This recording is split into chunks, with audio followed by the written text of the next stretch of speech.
really fast. It's gonna make a lot of noise, generate a lot of heat, a lot of power when you're in the lobby. There's no need for that.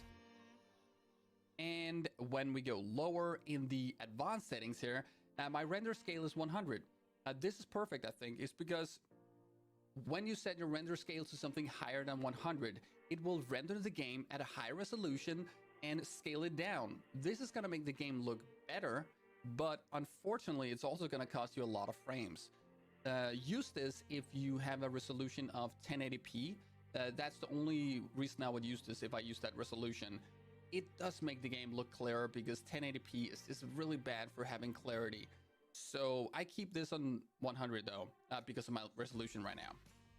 In my FPP camera field of view, I use 103. This does give me the widest possible field of view, and it is also costing FPS again, because if there's a lot of stuff on your screen, like there is with the higher field of view, it will naturally require more from your computer.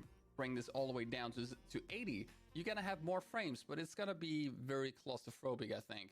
90 seems to be a really good point. However, I just have been playing with on 103. Pure preference here, pure preference, guys. In the other advanced settings, I have anti-aliasing on Ultra. This will give a calmer picture, which will make it much easier to see moving targets. There's a guy moving far away, you're gonna see that movement. If you have anti-aliasing on low or even very low, it's gonna be very flickery. Everything's gonna feel like it's moving around, and it will just be really hard to focus on the important movement that you're gonna be needing to see in this game. So I have this on Ultra. I will also say it's okay to have it on high, but it depends on your system, right? Post-processing and shadows, both on low, simply for performance issues. This just makes the game run a little bit better for me, so I have these on low. Textures, I have this on Ultra, because my graphics card has a lot of VRAM, so it doesn't really cost me any FPS, not anything I'm noticing at least, and it makes the game looks a lot better. If you have this on very low or low, you can see from the example out there to the right that it does make things look much simpler, which is in theory an advantage, but it does also look very bad. So I have this on Ultra because it looks awesome. My effects is on low, even though if you have this on Ultra or high, it will make it easier to see the flash of a gun being fired. However, it's also going to cost FPS, and I just found at the end of the day, I would rather have the extra FPS I get by putting this on low. But yes, you do have an easier time seeing the flash from a weapon if you put it to high or Ultra. Now, foliage is something that I've been asked about a lot. Foliage is, it's just a visual thing. Like it just makes it look better, right? If you have it on Ultra, all the trees will render on the map, and when you fly in the plane in the beginning of the game, you will see every single tree down there. This just looks great and makes the landscape look awesome. So that's why I have it on Ultra. I haven't found any examples or any evidence at all of having it on Ultra being a disadvantage for gameplay. So I have it on Ultra. And also, just in case you're wondering, grass rendering distance does not change with foliage, all right? View distance is on medium. And I could put this to Ultra and I will have more buildings rendering and it's gonna look better. And I might put this to Ultra at some time, but right now it's just medium because I just found it would be, it was a good balance between visibility and performance. So vehicles and enemies do all render at 1000 meters. This is unaffected by the setting. So it's not going to be easier to see enemies at all if you change the setting. Sharpen and enable because it is nicer with a more crisp and sharp looking image, and it's easier to spot enemies. So I like this. I have this enabled. VSync, you should always have this disabled because it will create input lag. It's going to cause input lag, meaning that when you move your mouse, when you do something, when you make an input to the computer, the settings, what I want to mention here is HRTF. This makes it so much easier to on 1 because that is going to give the same. If I move it down really quick, it's not difficult to move. Then lean out on the right side, shoot, and this is all super fluent, and it combines ADS and leaning very, very beautifully, and it makes it really, really hard to get shot and very easy to confuse your enemies and kill them. So this is something I would really highly recommend when you use it on your butt. All right, so findings, I'm just gonna about what is really important, and you're gonna be able to see of the for yourself that you need to do hold and jump. Very important, otherwise, if you don't, you might jump, want to vault, and you might want to jump. This is of course terrible if you want to jump to look over a wall and your character latches onto that wall, that wall, and starts vaulting over. Then you're just gonna die. And the same thing if you just wanna vault and you jump instead. Let's say someone is following you, you gotta quickly vault into a building inside of a window, and then you jump out there, and then the guy catches up to you and shoots you in the back when you finally get the vault done. So bad. Make sure you separate these. In my combat settings, I have aim set to my mouse. Aim is important. It makes it much better to shoot a pistol, I think. The pistols have great accuracy while aiming rather than going ADS. So I will definitely recommend having this bound to something like your mouse. I think this is a great advantage. And also when using some iron sight weapons early game, this is also something that can work really, really well. And another thing in my combat settings will be my peeking. Peek left, peek right. I have these on Q and E, which are the default key bindings. However, some people might want to swap these around because it can be difficult for your fingers to press A, W, and Q at the same time, which is what you want to do if you move left, forward, and leaning to the left. So a trick here can be to reverse these. Have peeking left on E, peeking right on Q. Now this is going to make it significantly more natural for your fingers, and this has helped so many people. It's going to take a little bit getting used to, but try this if you have a hard time using Q and E naturally.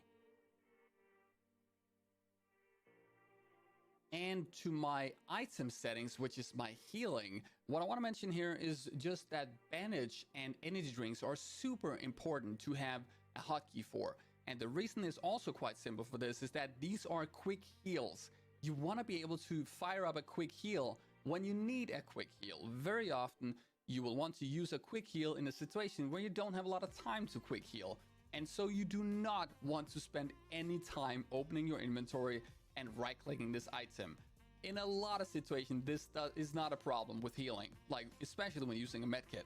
This is something you often would use when you do have more time to heal up, but still, all of these are worth binding, and I bound some of them, not all of them. That's because I don't have an infinite amount of keys to bind my stuff to, right? So that's it.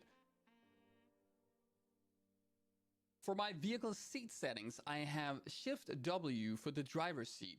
And this is because when you get into a car and you start boosting, you will hold Shift and W. Now, if you get into the back seat, then this will automatically swap you to the driver's seat and start driving. Very clever. It's gonna remove this need to press Control 1 first. And my other settings are C2 and C3 for that's E and Q, my leaning key bindings. This is so natural to me because when I press E, I normally lean right, but I will go to the right seat of the car if I press E inside a car. And I can shoot out of the window, or I can get out on that side if needed when I'm in a combat situation. Or let's say I park my vehicle, want to get on the right side because there's a guy on my left side and I need to use the vehicle for cover. And the same thing goes with Q. This swaps me to the back seat on the left side of the car behind the driver's seat. Really important as well because then I can shoot out of the car in that side because you can't shoot from the driver's seat, of course. So that is super nice there. In my UI settings, the quick marker is the one thing I want to mention here. When you shoot in a direction and you have this bound to your mouse 1, it will automatically place a quick marker on your compass in the direction you're shooting in. So that is going to make it so much easier for your teammates to know where you're shooting. Get your entire team to put this setting up here, and it's going to make it so much easier to assist your friends when they are fighting someone else. And I think that was all of it I wanted to talk about. The rest of the settings here are completely standard, and I didn't change anything here, so that's it. In my gameplay settings, the first thing is colorblind mode, Colorblind mode is gonna make it easier to see enemies when they get shot in some situations. Protanopia will give the enemies this bluish color of blood when they get shot. This is gonna make it slightly easier, especially in some environments, to see that you hit an enemy. This is something I can recommend. It does make the game look less realistic and just different, but try it out. My crosshair is set to a color that is just gonna make it easier to see on the stream, because I also do stream, so that's why. And I would also say that crosshair color is a preference. Just making sure that it stands out in the environment. Like, don't make it white and play Vikendi, for instance, right? And the rest of these settings are all, you know, I don't really want to talk about these. You can just see them and you can maybe get inspired from it, but that's what I use here. Functionalities, of course, I have my firing mode set to full auto for all the weapons. It's just nice to have full auto when you pick up a gun, right? And my auto reload is set to disable, because I don't like having an auto reload. You might like this, I don't. It's a preference, and that's it. So guys, thank you very much for watching this video. These were my settings. I hope you found this helpful. Don't forget to subscribe to the channel if you like this video, and I'll see you guys next time.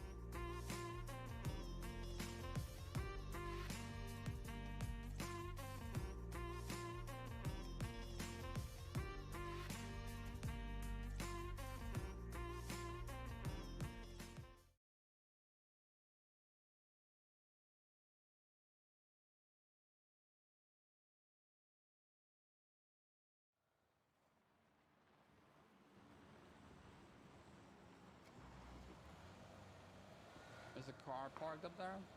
Like, oh, I see a guy there. Okay.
I could hear myself.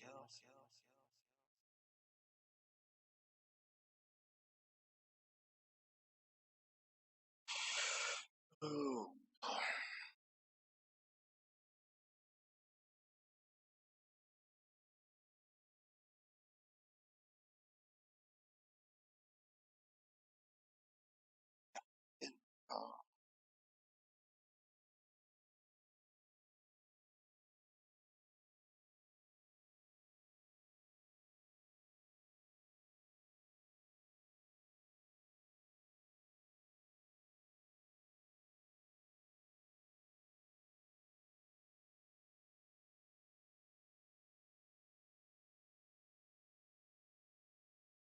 Check. See what else is blocked.